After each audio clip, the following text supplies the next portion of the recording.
tu Isa Krista min karon dile. Amen. Tuna kan secretary na chula piang chule. Lawpang turin law so mang u.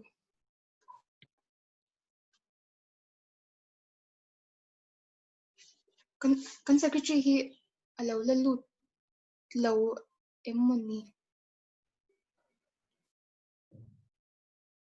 Anggo kan secretary ka Ncheten.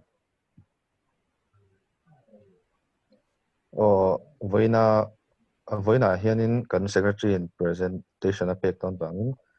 Ne kan assistant secretary Inkhawm han lo bangin kalau puang mai nga. Voin July ni som pakwa apa Inkhawm Tantu program chu heting hin nia. Hruaitu hianin nula Junia Vanlalthanzami kan branch committee member ania. Tin Tantu tan hian nula Dorothy Lalmuanpuii Ralte Tirhkoh Thangkhuma group mian ni. Chuan voina hianin paper presentation nei le tur ni topic hatan hian Kohhran Kam le Ziakloh dan ti thuania. Chuan aron petu tan hianin kan secretary tlangwal Timothy Lalneihsanga ania. Chuan hemi baka hian voina hian Tawntai Rualna nei le tu ani bokang. Jongkar le lam kan program tur hi soile nga lo bokila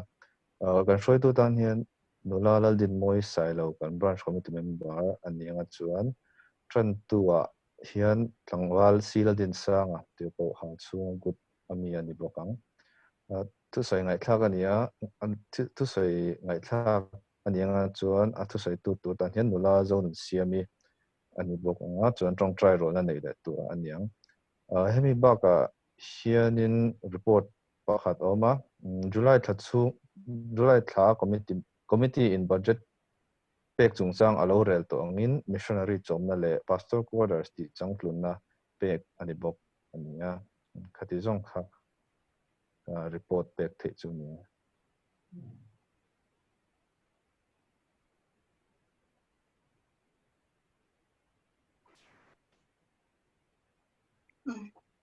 Voina kan Tantu tur nula Dorothy Lalmuanpuii Ralte Tirhkoh Thangkhuma group ni. Tuna Ralte Hun mang turin ni law so mang u. Pathian thu thiang hlim lo ngai thang u mun hi ami kalau chair dona masa joka chuan Johanna le thon pakhatna bunga chang khata changa changa ring na hi khovel me na tupo iswa hi Krista ani ti ring chu Pathian shin ani tupo ashin tu hmangai chuan ashina po hmangai thin hemia hian Pathian fa te kan hmangai ti kan sia Pathian kan hmangaya athupek te kan zom hian Pathian kan hmangai na chu hei hi ani athupek te kan zom hi athupek te chu akhir si lova Pathian shin to phot chuan khovel angam zel si a hei hi ani khovel ni angam na chu kan rin na hi iswa hi Pathian fapa ani ti ring tu chau lo chuan tu inge khovel ngam thin le hebrai ba bung li chang sompali achanga somparukhi iswa pui thiam lalber ro pui tak ti chuan wana tikal tlang to pui thiam lalber ro pui tak iswa kan Pathian fapa chu kan nei awangin kan thurin hi ipom tlatang u pui thiam lalber kan chaklo na te min shiat pui theilo nei kan ni si lo keima ni anga kong tin renga thlem na tok to swal ero chu swal lo nei kan ni zoke chuti chuan zanga ina kan hmu theina tur le pui kan ngai huna chanpui na khongai na kan hmu theina turin khongai na la chutpa chu hwai takin upnayang u kan kan za tan nom som sako se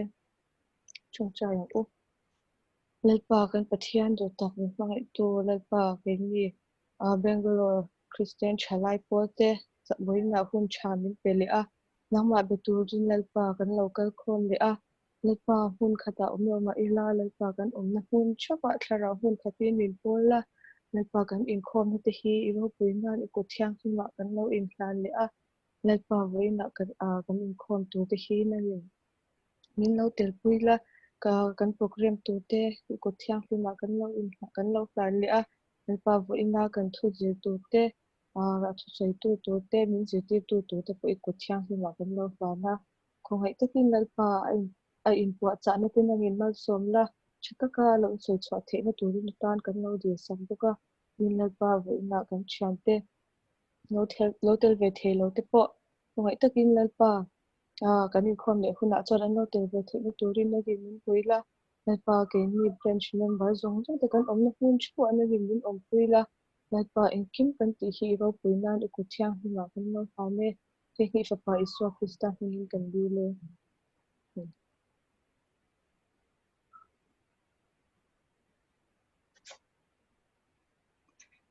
Voinia han kan paper presentation topic tour hi angai nam don le a Presbyterian Kohhran Inkhaihhruaina le Ziakloh dan ani a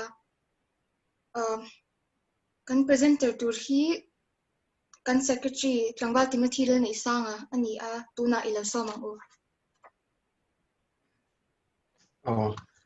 Pathianni masalama topic ngai nom tak mai kan ngai tha to I voini kan topic chu tlemin a boring de lek ani pon min ore thiam ula I hetiang injectir na hi kan hetiang ba kan nei thei si lova tin kan host ka khunga in share screen kam min lo this bula min lo phal sakram se kan lo share ve ange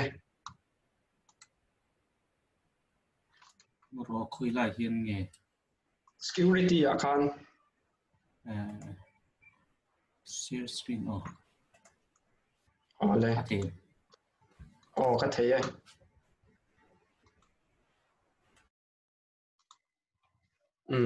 kan huang kan riat an soi tawng khan kan thupui hi Presbyterian Kohhran Inkhaihhruaina le Ziakloh dan ti ania hunte soihona hunte kan nga theina kan tran zung chu an soi tran hal mai ange Presbyterian Kohhran hi Mizoram chuan member tamber kan nia chu kan tamna chu kan lung oi puya Kohhran thurin le Inkhaihhruaina te hrelovin kan ngai saklo pha hlea no pangte a sacrament department a thurin tele Kohhran Inkhaihhruaina kan zir bak chu kan ton chin bak hriat kan nei lo meu lo awangin hetiang inzirtirna kan nei hi kan mamo hle ani Kohhran ro rel na inkhai dia Presbyterian Kohhran Inkhaihhruaina bulle tok chu Inkhawm pui ro rel ania mimal thu nei bik anom ngai lova ho tu ber point ama thu in engma rel ngai lo committee le Inkhawm pui kaltlang veka ro rel ani thin Presbyterian Kohhran ro rel chu tual chung Kohhran atanga inkhai dia chho vek ania Kohhran committee in ama thu nei na chin ania a thu nei na bak dan khoi thira chuan bial a thlen le a bial po in thu nei na chin fel tak anei bak chu Presbyterian a thlen chhong le a Presbyterian na tul dan a zerin sinota a thlen le a sinotin assembly khoi thil chu general assembly a thlen chhong le thin ani Kohhran in dan le kalmang anei sa hnuaya Inkhawm pui le committee nei in pastor le minister le upa te le ai o tura ruat ten ro an rel thina chutiang Kohhran ro rel na te chu church court tin kan soi thin ani pahianin pastor le minister te kan rom tina chan kher chu pastor kan ti chu bial vong te ania minister te chu bial vong lo le pension to te ani kan Kohhran a chuan pastor chu kan bial tu pastor ania apa zong hi chu minister ani church court sang te church court hi panga kan ne kan huang hen Kohhran tual chung Kohhran committee bial Inkhawm pui Presbyterian Inkhawm pui synod Inkhawm pui le general assembly te anni an na tho dan te le an thun dei na tel han soi fia le ila tual chung Kohhran tual chung Kohhran ni tual chung Kohhran tinin Kohhran committee kan nei thawa chu church court ma sabberani Kohhran committee na thote kan hmuin kan tlang veka atlang pui chau han soila Kohhran engkol le ro rel na lam Kohhran chunga mi re theil de har sa te ngai sak thunun ngai te thunun le dan chunga la ko lu te ni a Kohhran committee thatin nei thin ani a amaro chu tul dana zirin voi khatai tampo nei thin ani Kohhran committee a hian Kohhran mi pui adu apiang in Kohhran committee rel turin agenda a thelu theya tin Kohhran committee hnuai a hian committee peng sang ba ka Kohhran hmeichhia te Christian thalai Paul te le Kohhran pavalai Paul te anum boka chung te chu Kohhran committee in represent asiam ten an vil thin ani tin tual chung Kohhran hnuai a hian preaching station le church court kan preaching station te le I para church kan ti te le dang sang te khawm boka maro chu khang kha chu I church court ani phak to lo awangin karon ti tel lo ani Pastor Bial Presbyterian Church of India Danbuin asoi angin Kohhran pahni emo ai tam emo inzom khom chu Pastor Bial pakhata siam thei ania Pastor Bial Inkhawm pui hi kumsang ni soma tang khan April tha Pathianni voili na mangin Inkhawm pui nei ani thin he Inkhawm pui a hian Bial chu Kohhran sang atang agenda lutte rorel palai ten rorel Inkhawm an rel thin Bial chunga Kohhran in tuan upa thandil na an thelu chuan Bial Inkhawm pui hi thlan phalna le Bial Inkhawm pui hi an thlan phalna pe in apelo thei ani Presbyterian Church of India Danbuin asoi Presbyterian siam tur chuan Pastor Bial pathum ai claim lo an omangaya Presbyterian Inkhawm pui hi Mizoram chuan kumtin October tha Pathianni voin ni namangin Inkhawm pui nei ani thin he Inkhawm pui a hian Presbyterian a huam chunga Bial tin te thu alo dong khoma rel fel thei a rel fela theilo chin chu a tulangin sinot Inkhawm pui a rel turin a hlan chong thin Presbyterian Kohhran din le thia thua te biakin thia le sak chungcha ate mokpur tu ania tin Kohhran upa thlan abuat sai thein chung thlan chote chu anem het theia atul chuan upa te ordination a hi sak thei bok ani tin heta hian Kohhran in practice kan nei mak ve deuh chu biakin sak dil na chungcha a hian biakin kan sak zo to hnuwa Kohhran in khom na kan man dona biakin sak dil na hi kan thlen chau thin ani Sinot hi Presbyterian sang in hlom khom in asiam ania Mizoram chuan Sinot Inkhawm pui hi kumsang khat zakua somruk pakhat atang khan kumtin December Pathianni voi hni na kan nei thin Sinot Inkhawm pui hian Pastor Bial le Presbyterian siamin a thiat theia Sinot hnuaia department sang te a inkola adin belin a thiat thei bok ani Sinot Inkhawm pui hian probationary pastor tur te la in pastor puitlinga tan anem het thina atul chuan a ban le thei bok ani Sinot hian a huam chunga Kohhran thil nei zong chunga thu ania Kohhran na le thil ti engkima thu top siam thei tu ani General Assembly hi Presbyterian Church of India rorel na sang ber ania tundin huna chuan Sinot pakwa mek ani kumhni na zela General Assembly masa in hun le mun arwat sa Inkhawm pui nei thin ania he Inkhawm pui chau hi dan pui constitution le thurin siam thei tu ania kan Kohhran rorel na sang ber Sinot sang te khai khom tu ani Committee le Inkhawm pui rorel chungchang en leila committee tual chung le Bial Inkhawm puia Hruaitu chu chairman ti in kan soi thina Presbyterian Synod le General Assembly a ero chuan moderator ti ani thin Inkhawm puia chairman emo moderator har sana wang emo a theilowa rem lo chuan chairman emo moderator kal chuak ta in amun alwa thin hei hi soingai lovin luangal mei thin ani Inkhawm puia chuan ban pharin atam lam du danin thu ti thluk ani thina committee ai ro chuan ban pharin kan rel ngai lem lo thu har sa a om emo mi pakhat tang thlat anom chuan in lung rualna ngai poimo awangin thu ti tlului lovin ngai tuanon le tura da ani thin Presbyterian Kohhran rorel na reng chuan member te anin tluk tlang veka zalen takin ngai dan an soi thei veka vote thumun an nei theu bok ani Kohhrana an ni na tele an chan vo cheu ten omzia ani lem lo ani vote nei thua hian tual chunga tanga General Assembly thlengin Inkhawm pui emo phuna sang te chu minister le upa ten tram nei an in chel chhoka mimal thua ka lovin Inkhawm pui le committee rel ang vekin akal thin ani tran lam nei taka chairman le secretary tena mani ngai dan soi ve fo hi ti dan phung ani lova tul big taka lo chuan chairman na moderator le secretary te chuan vote an pengai lo bok tin kalphung thak a tul pool ti na alo lu ta rel ngai ani chuanin vote in ang chi om ta se moderator emo chairman kha vote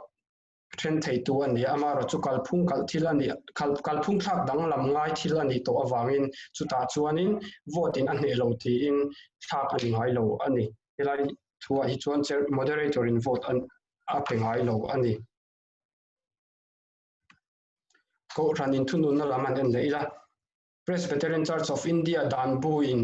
thunun na tling bo chiat na soite chu kan huang hian tual tha te in ngai wi re ai en le Christian rin na kal zonga sa kho biak na te ani a tin Mizoram siat in thunun na tlinga angai te chu ruk zu sa zuar le in te khovel dana in nei te puan in zo na mu ti ani a hi in ngai zong te emo lo mu dun se sex mang kher lo ma se hi thunun thei ani in kop lo chi in kop homosexual le lesbian ti ani ya hi in zia dan takin garon da ani Kohhran rem tin ani lova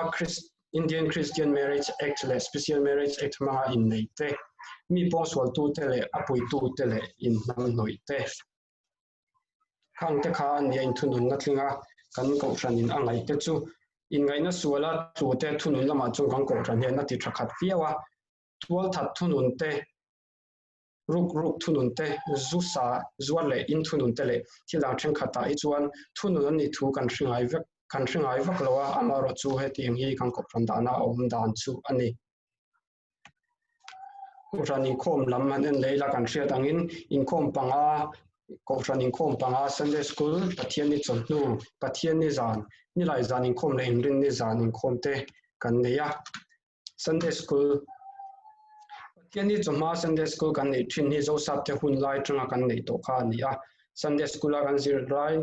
hemi Sunday school ka ron ti na chan kher hi chu Sunday school ti khanin mizo tonga zia then ania ma ro chu Sunday school ti atuna ka ron che dan angyan thak ani ta ani Sunday school a kan zir lai atana Bible chang ta lan te hi tran tu inemo superintendent inemo chiar thei ram se a tha an chiar thei lo ani chuan zir lai zir tir tu in chiar ram a tha kan Sunday school hi school le worship kai kopania zirna mun big ani lova pathian biak na pho ani telani Pathianni chawhnu Inkhawm Pathianni chawhnu Inkhawm hi tunma chuan berampu sermon Inkhawm an ti thina Kohhran chomna lam thu sermon soina hun bi ka ngai ani thin amero chu tuna chuan thuril tu piang in kan dulam hoi kan soita ni inalang Pathianni zan Inkhawm Pathianni zan Inkhawm mi missionary sermon hun ti ani thina rongbol na lam hoi thu cha Kohhran in a be sei big thin tuna ero chuan Kohhran in be sei big po nei lovin thuril tu ina dulam hoi a soi mei thin nilai zan Inkhawm hi hun masalama chuan Kohhran dan zo kim Inkhawm an ti thina dan zo kim te chau an Inkhawm thin tuna ero chuan Kohhran Inkhawm angin kan mang ta ani he Inkhawm a hian Kohhran committee ro Ralte chiar chuaka pom ro na om chuan dan zo kim ten ban pharin an pom pui thin chu chuan Presbyterian Kohhran a dan zo kim te din mun poimo zia lan ti ro me nilai zan Inkhawm hi a tira ta tu hlangin Kohhran ro rel na lam thil ti nan kan lamang zui ta zela dan zo kim tharlum lu thunun lak lu nan te pm don son nan te rongbol na report nan te hun man alani ta zela ni tin kum sangha chakwa songa pali atanga nilai le beirol thupui zir turbot sai ani atangin thupui zir na hun ata nilai zan Inkhawm hi kan hang ta bok ani inrin ni zan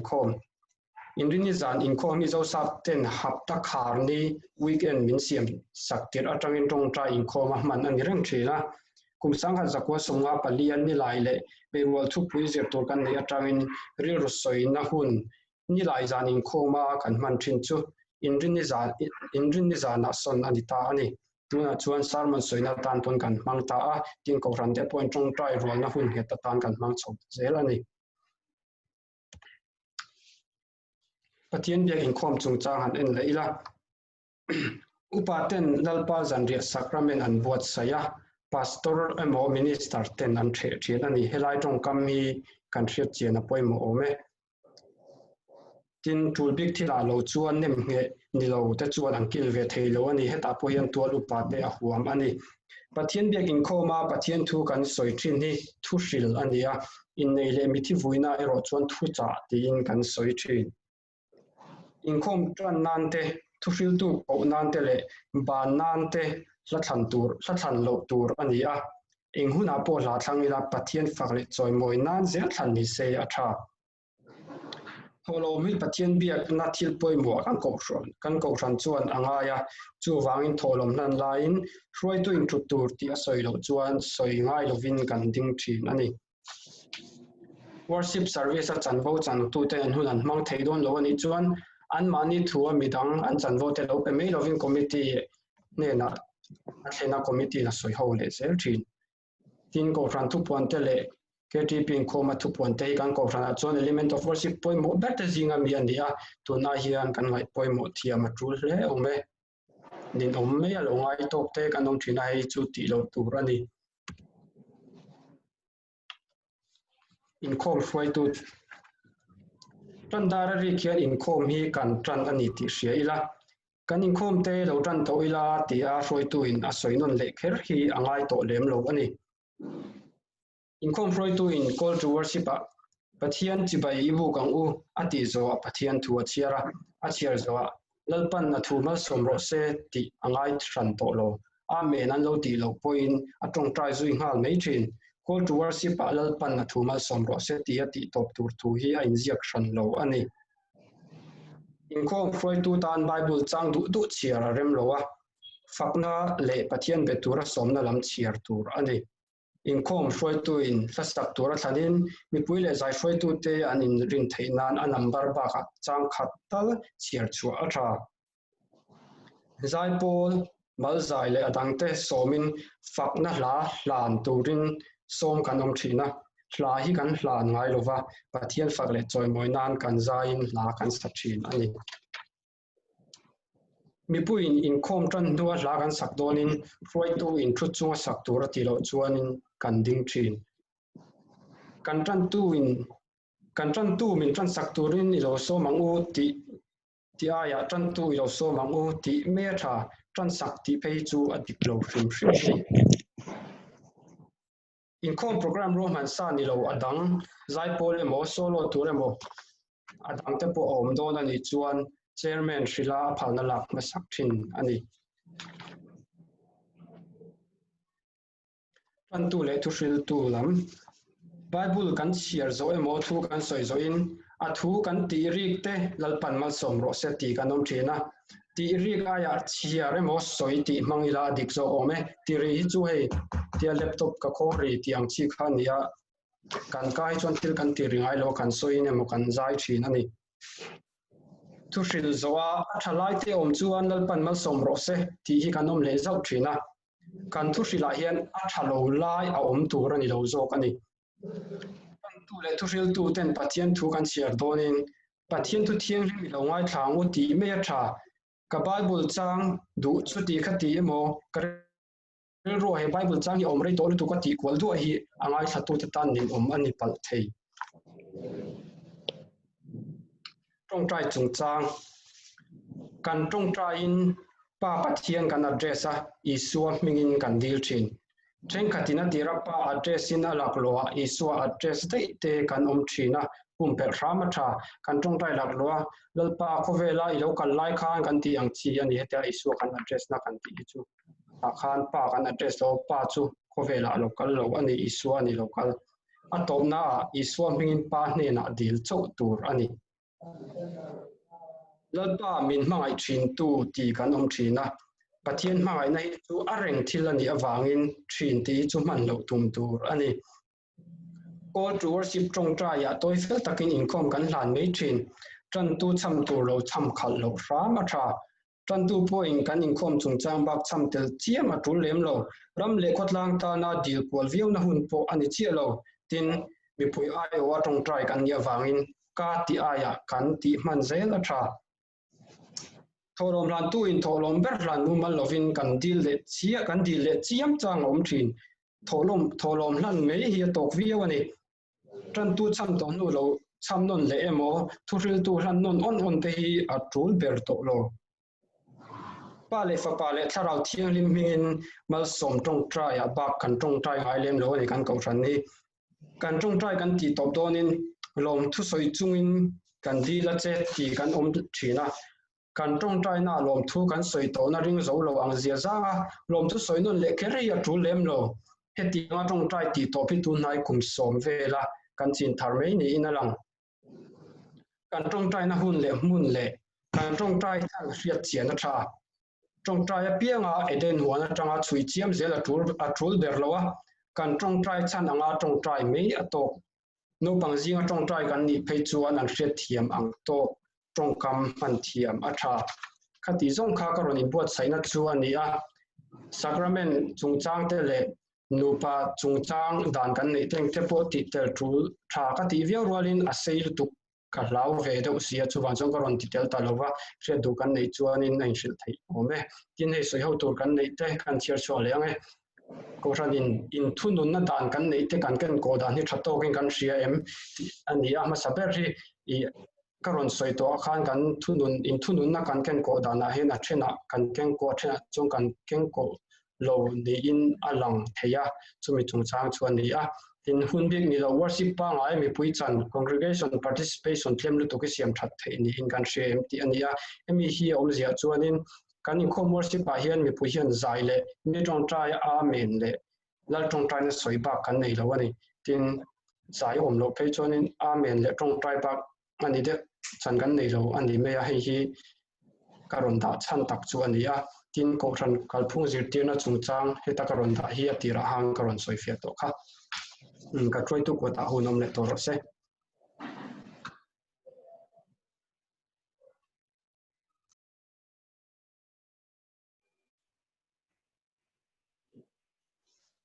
ole tuna soi ho na tur hun ilo hong mei la adu du tan alo soi ho thei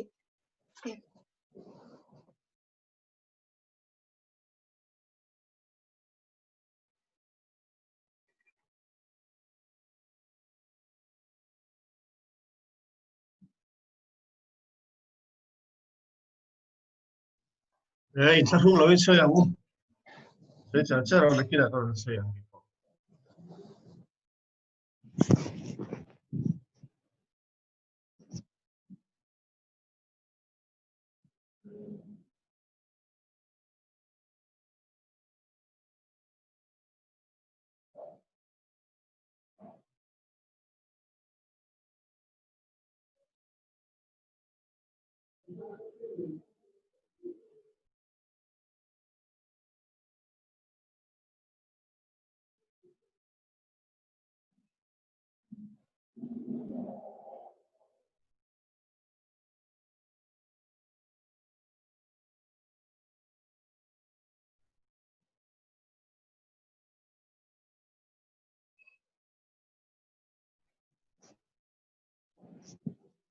Mê lằng là vina usamu. Apathum na hi kalau soi to amas apani hi chu soi ka tum nem chang lawa apathum na hi atul ka tikhop mai ke chu eno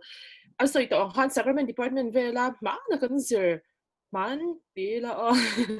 kan zir ang vel kha ani maya kan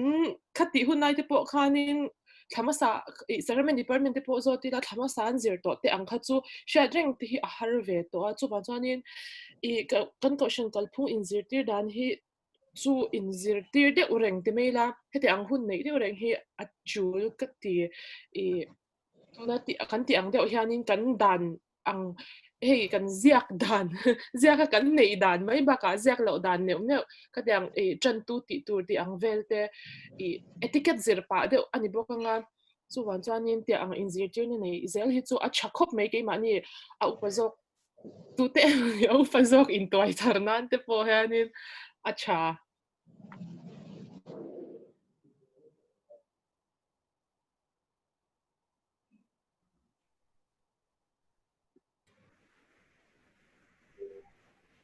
kan soi ve lo kanga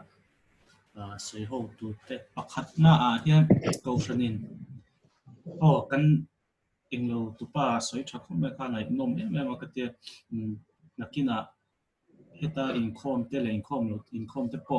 Kohhran te mo KTP te mo Tantu Hruaitu khati ha kan la ni dong khati han hriat tan tha em hemi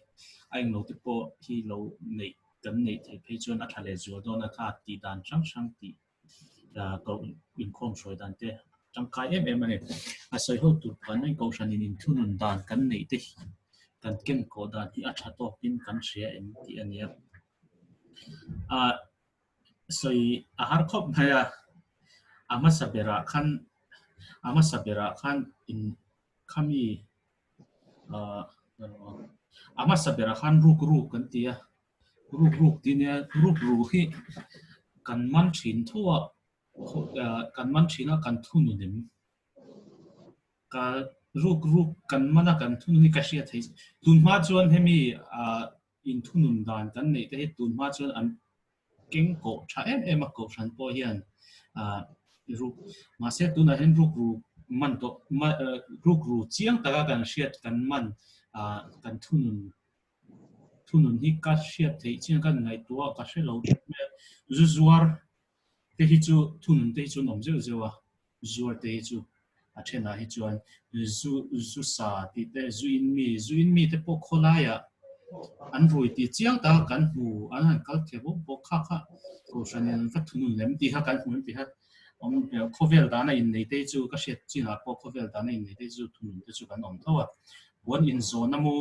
ngai zong big in ngai zong big ti vel te kha kan englo kan presenter khana ron soi ta hing te po hi a circumstance na a demand he chon puan in lo in zone thengem ma se kha mi mu khera khana ni lo mai the mi mu lai lo ka chu anin report lo ka chun kha chu mani ane Kohhran in an va hriat lo thil ang lam pang ania in kop lo chi in kop ti te Kohhran rem ti lova Indian marriage hing te chu ka hria e pon mi puang sual tu te le apui tu te le nam noi te puang sual kan hriat chian te poi kan thunun vak lo ni ina langa kan thunun ber hi chu tu na hi chuan in nei ma a mi pat me chian na lo mang ron in report te Kohhran in report te ho hian ni ta heta hian ko kha tiang point sang kha ron soi di china ron ta lang ka ron soi kha kan atam zo kha chu kan thunun lo ani kan keng ko chato in kan cm ti ani ta heta tak hian mi puite Kohhran hi dem ma ol view mai the ni chu ta chuan mi puite zo khi Kohhran a hian kan honest talk em ti kha kan in ngai tu angai em ani Kohhran ina in thunun dan te aken ko thatu ra ni chuan an mani Kohhran in nei ma mi pat me chian na va hang to an vein report lo chuan kan thunun lo ta puin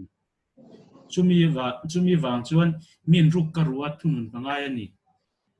zu ka ena thunun pangai ni khatia han Kohhran mi puithen ti tu kan nei ve ni alanga Kohhran ina thunun da na dan anei te ken ko tha tok tur chuan tuna chuan kan ngai dana chu ke pon kalong ngai dana ne tuna ka ron soya tang ka ron om kol ka dei ni ta mi pui na ti tu kan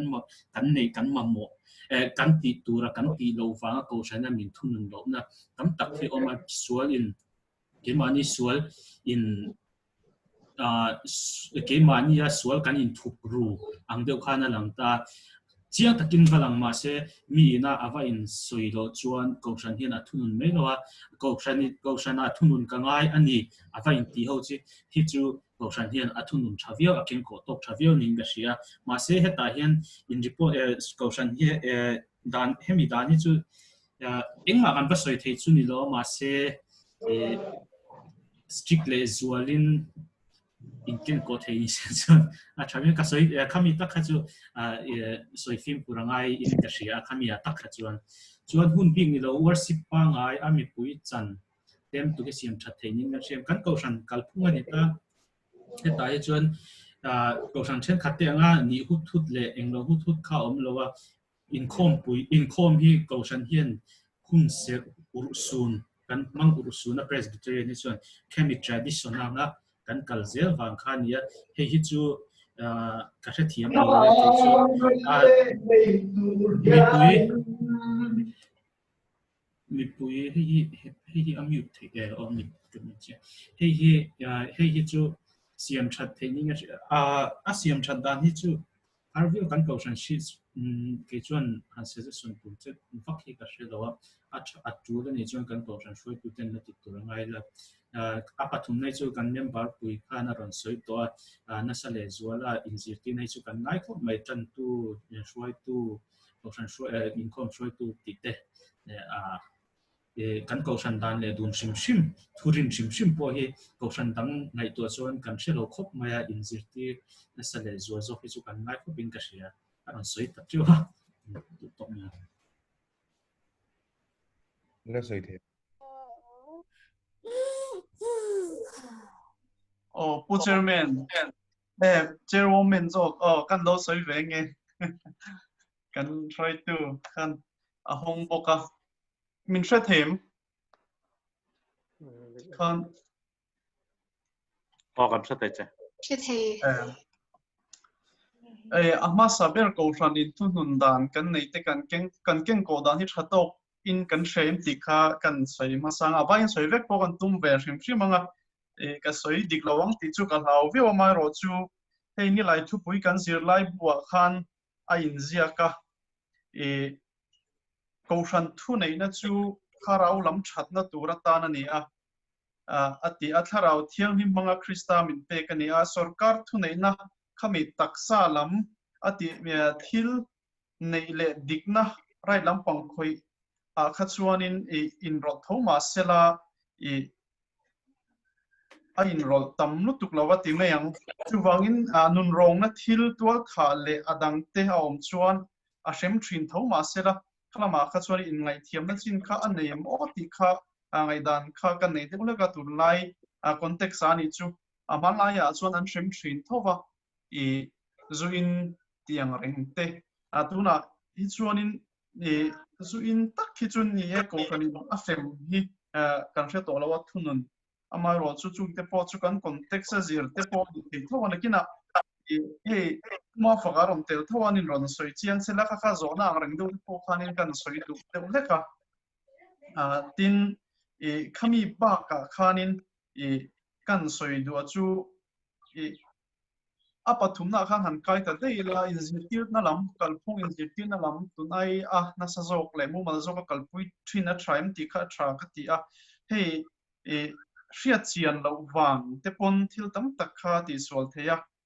ba ka a serious zia hriat lo kha thil om the ni boka thunun han ti kha thunun tok to te ekeni te po kan ni thowa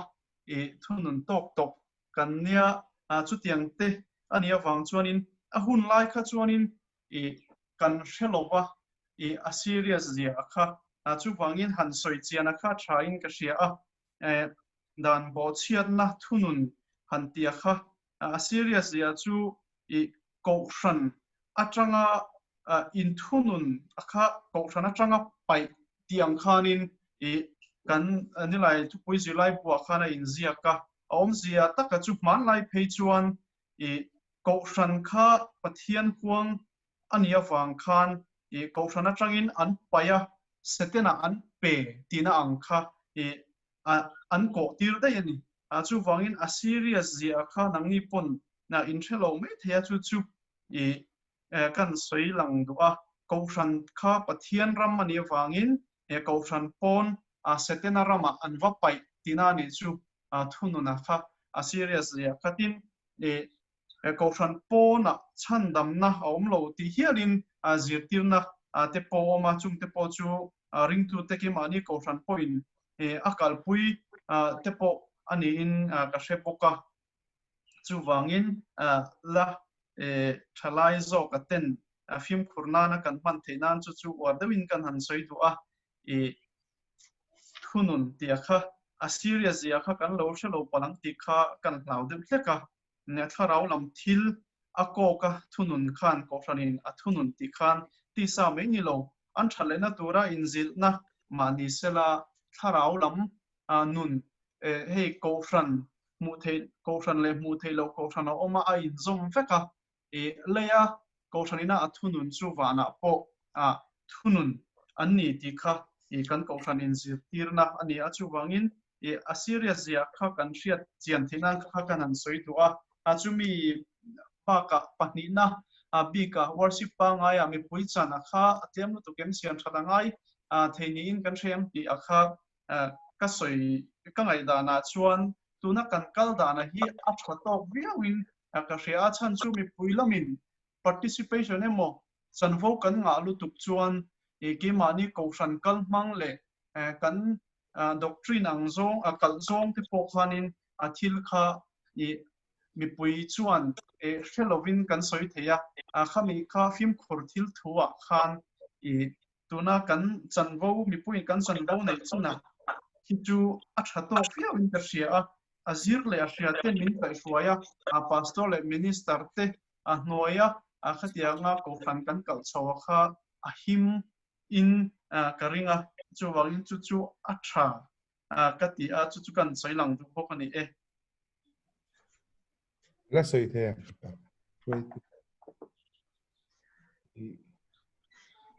apakhat na Soi the kalam apakhat na chung chang ayan in thun na dan kan nei te kan kin ko dan hi thatok kan threm tian Kohhran hi enge institution hemi concept Kohhran sim sim hi enge ni ti hi kan enge kan riat appointment ka ria Kohhran hi legal body ani hemi mi va chui chuaka mi va khatiang zong court setup hi Kohhran setup dan hi ani ve kherem ti te poi karil ruar onoma chuwa chon tuna kan in thu dan kalphung soide doila mani kan khami homosexuality chu chawa han hemi kalo chhere min thun ha ka law rang to chon kan ve mi te ka zot ko la chan ka chete kan an soida chon tunlai kalphung kan kalda kan Kohhran kalda na hi chon a in report che hi an thunun thine an te khatiang vel kha anita chon a thun dan concept sim po hi nakina puma fakaten na chiang zokin an lo sele tura kangaya Kohhran hi mi sem tu tia mi va chui choka an thil ti sol te va kherangara khatianga mi semran tumtu ani nge ni lo ti kha mani kan in zo ve po ngaya enge Kohhran hi enge ni ti hi tem to kan zir ve thau chu anga in ka sia a second na bi ki soi to a pathum na hi ke ma bi ga phai chuan van do sa takin intermediate thleng ba ki Sunday school ka kal lawa ke ma hi munda kan om ko lo wangin positive ka ka kan selesang emo Inkhaihhruaina dan hi ke ma ni ang phai chong kan thelo ma hetiang ba ki injirna tak khun kan nei lo mani in chial don lain thil exciting ani big box hi lawa tuna kan in zirti dan te tuna tun hemi presentation te hi atha kat tin ke mang tam tak po anom karinga kan mamo chu phailama kan Kohhran te po adin chan ning ka ria tun hun kan nei thei alomum in ka ria chon a chung thu mi pakhat zona ang reng deuh kan nei pakhat chu tong trai dan tur chung cha han aron soinuala kan presenter khan tong trai dan tur kan tia chuan kha kan Kohhran dan ani nge nia Ziakloh dan ani nge a then kha chu mizo tong man dik lo te ang ma zo ka te chuan tong trai dan kan soi khan min Pathianni pol dan anita chu mi na a tong trai na a cham tur kha vashil thei kan ni chem le ti kha zona ang reng dewa kan nei chu ne kalom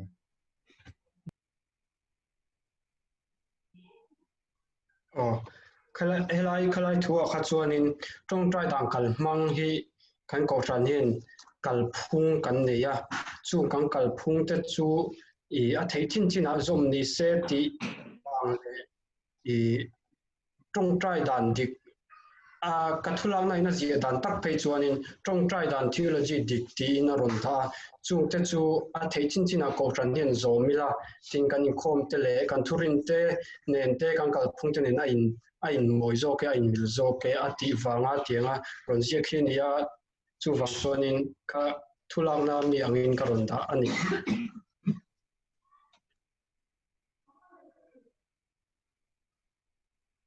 Chairman. Hello. Oh, isoi kan siya tayo. Kalau saya belok All. voi na kan paper kan ngai thak khat copying ka ria ne azawa dan bu te len kai phuen chi sang Ziakloh dan te po tama tin hei voi na hian han koi tel manila a tha ka ti de maratsu asailu tuk kang ti ka lawaran teng de kan heng pulpit man dan rim te po he soi thamani a kan in zirna tan po thatak tak omeng ka ria kan paper siam tu khanin ne aron ti copying ka ria chu ti rol chuanin phil pakhat aron present a khanin han declare de moti ne kan ne ya chu biak in sak deal chung changa kha sak zo don to kan deal de tlang pui ati a khada na ni chialawa ani na taka chuan sakma deal tur kha ani amaro chu presbytery te kha henge ni heta kumtira mi na lo satta ke chuan presbytery chu kum top lama kan lo nei ta thina khawang khan an han deal meu kha chuan kan lo tran uai to thina kan lo satan to thina sakzo phuna deal lam khan ni chia lovin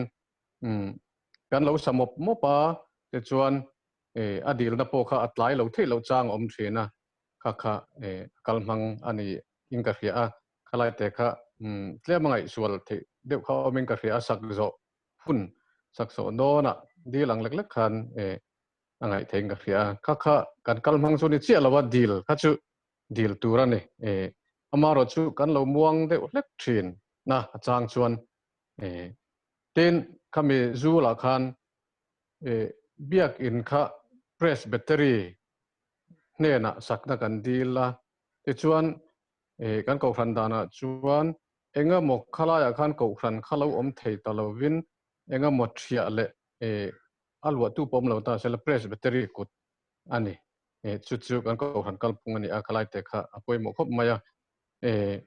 hei mun thren khat Kohhran thren khata chuan ka te ngan lo tril triak khanin han in sem tamai mai te pon om ani Kohhran te nau chu amar chu kan Kohhrana chuan anei tu ha presbytery ani luat tu an lo om lo ani po in kha chu presbytery in aron tuam hlom turani ti lai te kha kan soi tel du tin ne hei kan Kohhran chena ruata zo na Inkhawm ma tong trai dan han ti ate po kha tuna kan tu pui hong tuiran sang deuh kan Tantu ani kha chuan ne Tantu cham om deuh chin kha a oma tina ang deuh kha ni maya hetiak hen ti ngei tur ya zalen na bo thak kha chun ni lawa chan tham nge ni Tantu ina zawlut tuk maya tong trai kha a fu ber chuang lawatin nge ni chu tiang pokin hemi tholom hlan tu ina tholom po hlan lawa thil danga akal thuilut tuka kha afu berlem lo boka suwang chuan khalaya kha ahun mangtu te po in mandan thiamila ti laya kha ni bering ka hri atin ni chin khan ron soi rilanga kan chi gang reng khop me kan Kohhrana po hian mani hawa committee hawa te po hian ti rik athu kan ti rik te ti lai ta ka he mana kan jir ho po ka soi to helai te he ti rik ti hi alo nuam man yang chu athu kan ti rik te ti hi kan ti common ang reng khop me lai te hi kan in jirna tan chana tha ko pinga ria chu kan soi du atin trong trai dan na po ne kan soi isui mingin lali suam mingin chung jang jifa paisu Krista mingin kan hantia UPC trong trai dan te po kha oma khang anga hanti tanol te po kha kan la om ve tho bo ke ma ne te po hian kha tiang te te kha chu injir chu angai khop maya tin hei kan Kohhran kal manga hianin hemi worship hi ne mi pui chana tamlo viau maya he ke dia phe chuanin voi khat so hik cholnia ka Inkhawm ta chuan mi pui han chan bo kan nga la wang reng khop maya Mizoram ma chung ka Inkhawm hem hey en tir nan ala ya pastor te po kanom nuala e to pa te po hen mal som na han in trin te po hi a om khop ba ka in trin amaro chu mi pui chan vo ti tam hi ka du de hlek thina wang hianin helai te po hen to pa hen lal tong try na mi voi khat chau kan khom wang hen lal tong try na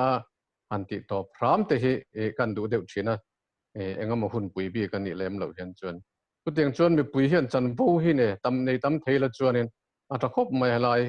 ke mani ho in kho manga te po hian amaro chu arrem engani kan kal phunga hian khang kha arrem lu tu klo nalai po tam ve maya tu nang bak ka kan han kal hi arrem chi alo a chu wang chuanin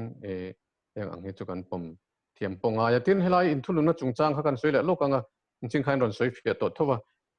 ne tun ba chuan Kohhran kha a stick khop maya lap song sa te po an thunun thak thaka tin zu in an riat kha chu an mai lo hrim hrima amaro chu tuna hian chuan khatiang khan Kohhran hi kan kal to chia lo pa hei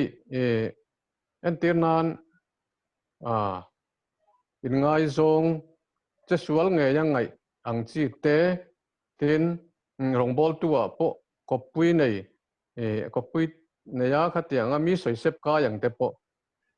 mitam tak chuan thunun om takania an tiang chi te po om ma se kutawa man na om si lo khan chuan tunlai kho bela chuan an manin ron report box si lo chuan min thu boi hla boi an la thei to a chuwang chuan in khang kha Kohhran hi film khur ve to khop maya hei in ngai na suala tlu ka han ti te po hi an chung ten an ron report ta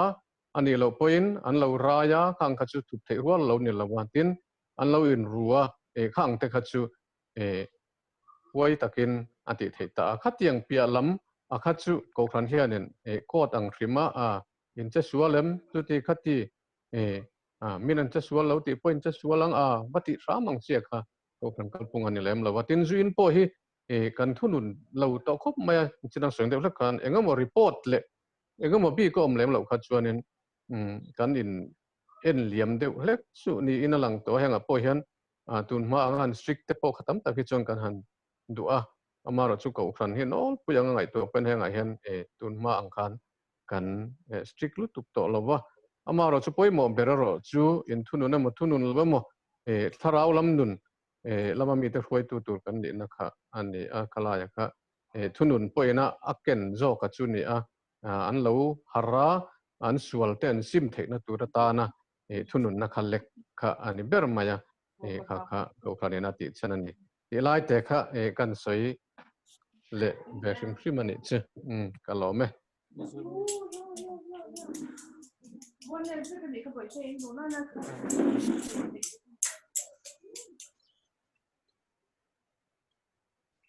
soi du dang te kan lo mem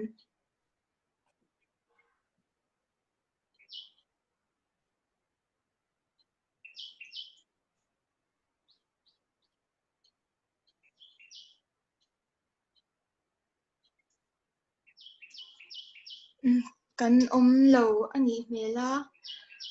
alo mom hle mai kan cha shat ngai lo tam tak shat bel ni in alang chan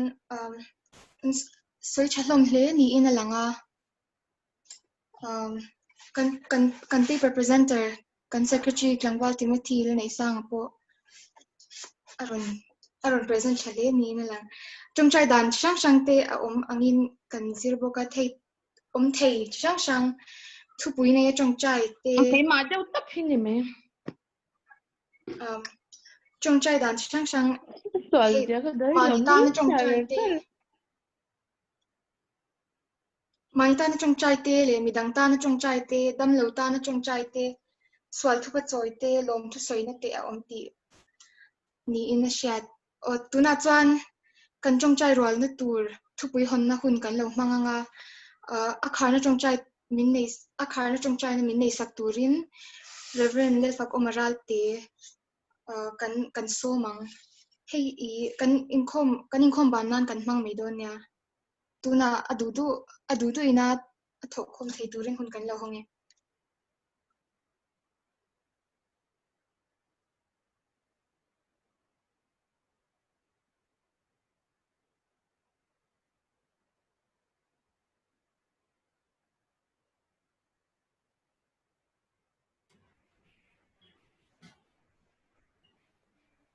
kan lo thong pa sambe ni o kan thia dangin kan tunlai kho vela COVID-19 na wangin mani duangin kan dong thelo fa tu na hian Bangalore big han ti deuta ila Bangalore abikin kan thalai te zirna chunjom deu tho ama ro chu athen chu Mizoram lama hongai te punchang sang hongai te ti kha oma exam te po exam le thelo te han oma ni a heng zirlai te tan hian chong kai ta ila tin tu na hian mundang a chung te om Bangalore zirlai ma ni chawa om har satna alian pui lutu hanti tur ni silo ama ro chu rilru le tak salama har satna nei engem ozan kan thalai te ji ma phokan omani ke mani ko san thalai te te le kan mi zo pui te chung te tan chuan thong chai ta ila an mamo an nei thina turin pathian na di lila e tak salam taka no mo to kan dil puyanga tin Pathianni na an tharava an rilru an tharava na thoa tun har sanna an to mek an kaltlam thina tura Pathianni na than puina turin dil ta ila tin chu ba ka chon le chu kwa te po in na han chan ta te na han nei talong te tin an na thor thin pa ngai po thok le thi chun jong the talong te chu ho tan chuan tong trai ila a tho me Bangalore ngai po hian ke mani ko han chu ngai po ami mal po in ngai to tai la andil ruwa ta mi tha lo lu the oma ma kha ho kha Pathian le na hi me ho pakhat kalau thovenga COVID vanga natna COVID-19 ve mizote anong venol hekte tan hian chong trai la abik takin tuna hian an pastoral Presbyterian pastoral pension fanu hi Delhi doctorino oma khami kha a patients te tangkhan kai ama hi achuap thing achuap pakhoi to ti te hanan soya khami ta han chong trai la fa no la no pang phir pom mani le nga la khong ai thak khop maya khami tan khan abik pon chong trai ta ila chuanin kan member pui sang sang te kan member sang sang te hun sang sang tu kan da via to maya heng ta hin chong trai la kan represent han soi to tho chuanin pathian ven na leong pui na te kan nei zel thenan le kan program nei le zel tu timeng Kohhran KTP Inkhawm te le kan committee la nei te tu le ko KTP activities la om zel tu kan ti the la la om zel tu tan hian chong trai khom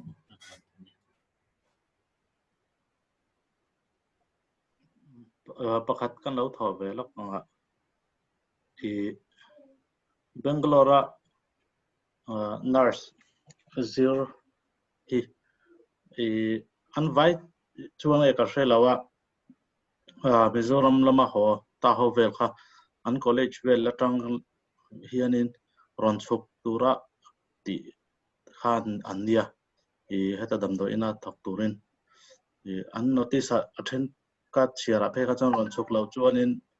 March latang absent angin kan dang ti vel te kha oma chu ril ru boy le nge hei ronchuk lo tur ti vel ate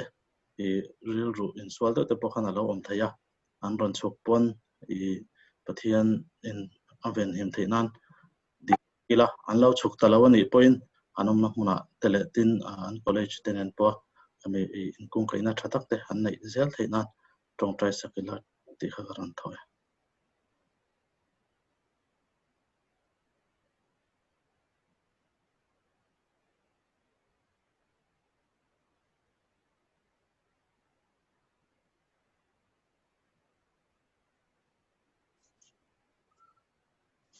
alo mame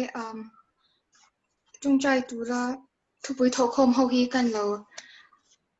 Vanlalpui kan ron soi chhuak le anga chuan bel tu pakhat hi kan nei ve a chu I Bangalore hian lockdown hi kan nei le a case asan na sat via wang ti han chuta chuan hei Pathianni nom puina turin kan deal turin karon karon tho ve du a le a frontline a omte hey doctor te nurse te police te ti le Mizoram ate bizan task force te hi kan ring ma chu an mani hautan chi selna le Pathianni na turin I chongchai turin karon tho ve du e chan kan lo Tirhkoh manga adang hote hi thian chalai te zirlai te na thok te ho hi mamo dil na turin le tharau chan pui na tur lo tharau chan pui turin karon dila chuan I COVID-19 ve mizo Delhi mi pastor pension fanu pakhatin a patients te achan akai ti kan share out to chumitan karon changchai bukanga kan member chi shang hun shang mi tan po kan changchai nga chuan kan KTP program nei zel tur tan po kanon hlana chuan I Bangalore runners zirlai ho te lo chuk thale tura an college na an lo ti te ho tan te po kan chungchai sak turin heng ho hi Tirhkoh mani a tuna I kan chungchai howila chuan kan chungchai na kharna min siam sak turin Reverend Lelfa Komaral te in kan lo somang I chungchai ang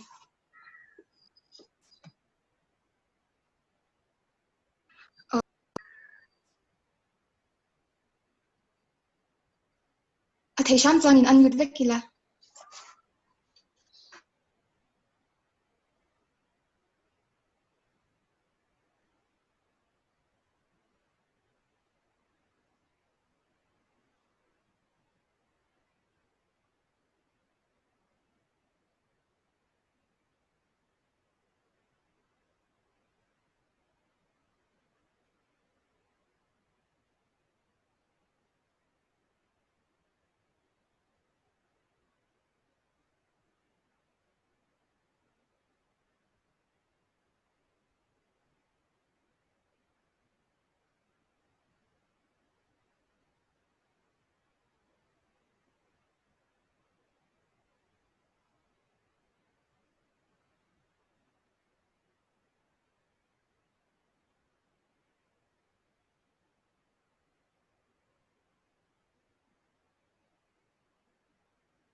Lalpa min Hruaitu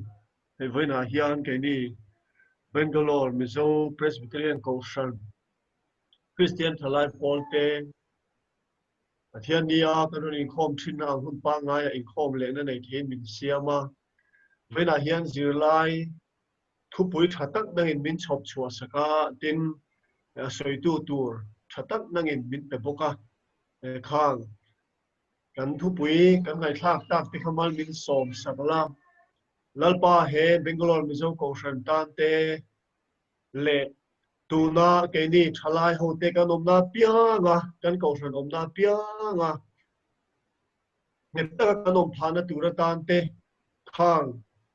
Kohhran kal phun kan han zir te khamal min som sak turin kan nge cha lalpa kan omna mun sang sanga kan ti dan te po in anglo de te po om theyang chu anga te po chol lalpa kha kan han zir ta ka tang te po in siam rem dan kan thiam na tur te po in min chan puila tuna thalai kan ni lai changa Kohhran kalphung ke mani om na theu Kohhran kalphung te kan ngai tua chian le zual zela lalpa Kohhran tana malsom na kan lo ni chok na turin ngin min chan puila tin hei voina helai puna hei Inkhawm na Zoom meeting banga ron tel zong zong te hi kha kan zir tang bang te po khan lalpa I Kohhran tana thanem kan ngai zual thena turte banrin om kan ni le zual thena turte po a kan zir te khamal min som sa kan thinluwa chinung a min tu sak turin kan ngen che ani lalpa voina tong trai thu pui kan ron tho tang zong zong te po kai te na kan ron lan thar le a mangin kan soi kim lo te poi sia tu na khani te na kan ron khen to a lalpa hei Bangalore chunga ngei po mizo zirlai enge mozat helai muna hian la om kan oma attend chu zirna eng TTM wa la chun zom sham te attend chu zirna po chun zom lei theilo om te kan ni a tin lalpa attend chu hei mani muna mizoram lama te le state danga te po ni mai thea chu tiang chuan mani mun thewa tu na hian kan om mek ani a tun huna hian lalpa kan mang an na tong kan au chia kan zirna te po thataka kan chun zom le theina tur te tin exam ngai tan te po online exam ani emo eng ti zong tal po lalpa exam te po kan ma chhon le theya kan zir lai theu te po thataka kan zo theina tur te le lalpa se som thar a te po thataka zir lai kan chun zom le theina tur te point ke ni zir lai ho te thalai te na in mal min som le tur kan nge na che lalpa hei ke ni hoina kan han hriat mai a po kan u nau te kan chung te chung kwa te thian zo in lo te bimal te po he COVID-19 awanga har san na lo oma mani na chan ta te na chung jom phe lo te tin na mani private na an thot a te po han chung jom the na lo ten oma chuanga wa chuan sum le pai lo ma har san na nei tam takan ome chung kan u nau te kan thian te har san na nei chung kwa zong zong te chin te na kan hla na voina hian lalpa an taksal en tharau mammo pe theitu nang ma ini angin an mammo te te na kan thlena hoi takin an te na ron in pong chuak le turing kan nge na che in hei Bangalore po lockdown te han chun zom le ani a heng te hi Bangalore kho chunga urban le rural a COVID-19 case alo pun zel wang ani lalpa hen an nei khoi takin min le sak turing kan nge che a hen an nei khovel te min la kian sak turing kan nge che a Bangalore te Mizoram te abik ta po in hen an nei lalpa min ti top sakla I thu thiang lima kan buangin free te khovel le tir china free te po nangman I du huna chuan Ivan Tirhkoh te ne na chu Sri Lanka chu ti topa an khan dai ken te free an ti le na van rua te po chu ti top turin nang in thui pek chuan lo top thin chu wangin he hri chu apoi thui nei ti hria im lalpa he hri hi min la kian sak tuin khoina kan ngen che ani in hai tu na hian kan member te ne tang ngai thak ang han helai Bangalore Medical College chen khachuan Mizoram le mun sang a ho te begin kan thian ho te po chung te po Bangalore lamaron ho a an sin te an hna te ron chum jom le tura ko luina le kha te be chuak mek ni kan shepoka lalpa big takin Mizoram le mun dang ho te helai Bangalore ron kir le nga tur nge nia nga kir to lo me tur tia Inkhawm hoi mek an ril ruwa shom na tur zong zong te tan kan tong traya du than na dik nang man siam sakla khoi takin lalpa nang mana an tan ko I ruat sak chu chia ta hriat tir turin voina ke ni he Zoom online meeting mangaron Inkhawm te hian I khoi na an tan kan deal ani lalpa helai Inkhawm zong zong te po tharau mal min som thar le la kanom na pia nga COVID-19 la min humla